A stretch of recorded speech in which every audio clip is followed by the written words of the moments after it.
It's been almost 9 months since Matthew Perry died from the acute effects of ketamine. Now reports suggest an investigation by the LAPD, the DEA, and U.S. Postal Inspector is nearing its conclusion and, quote, multiple people could be charged. With more, I'm joined by legal analyst and former prosecutor Mary David.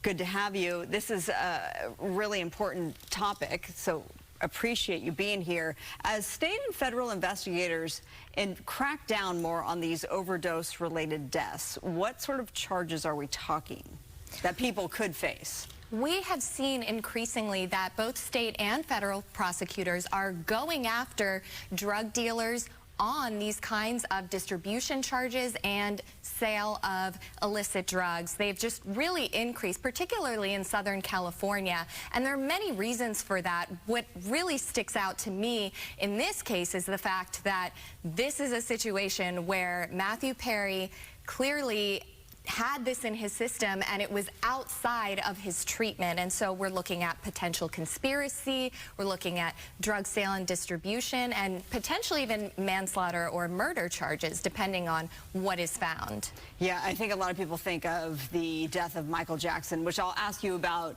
in a moment. But first, speaking of, there's been one person who's been named. There's two celebrities apparently linked to this. One of those has actually been named, and this is the ex-wife of Charlie Sheen. Her name is Brooke Mueller, been questioned by investigators. Do we know her role and what sort of charges she could be facing, if any?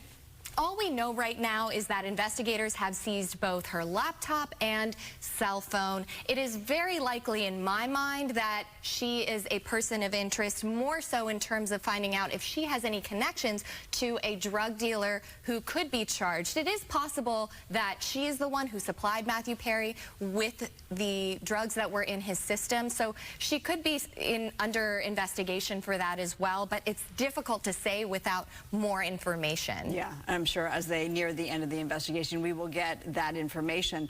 So I mentioned the death of Michael Jackson. I think we all think of that as it relates to this, and his private doctor, Dr. Conrad Murray, who supplied him with the propofol that actually led to his death.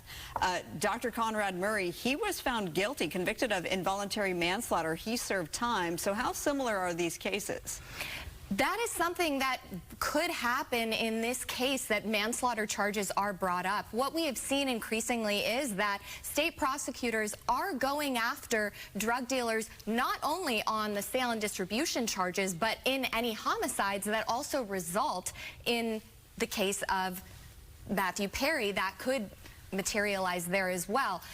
The interesting thing is at the state level, when someone is charged with sale or distribution of drugs, a prosecutor, in order to convict that person for a homicide, manslaughter, or other charges, they have to show the intent to kill or reckless disregard for the person's life. At the federal level, you don't have to do that as long as you have got that person on the distribution charges or the sale, the conspiracy to distribute. If someone dies as a result of that, automatically those penalties, those statutory minimums kick in, and that's why it's so serious when someone gets charged at the federal level, and why it means so much that the DEA and federal investigators are looking into Matthew Perry's case. And the Postal Service, so this could have come from out of state, in which case it would be a federal case. And then are you saying then that it's much easier to find somebody liable for murder in that situation? Exactly, and that doesn't mean that at the state level, as with Michael Jackson, there was a manslaughter charge. And the real story here I'm curious about is also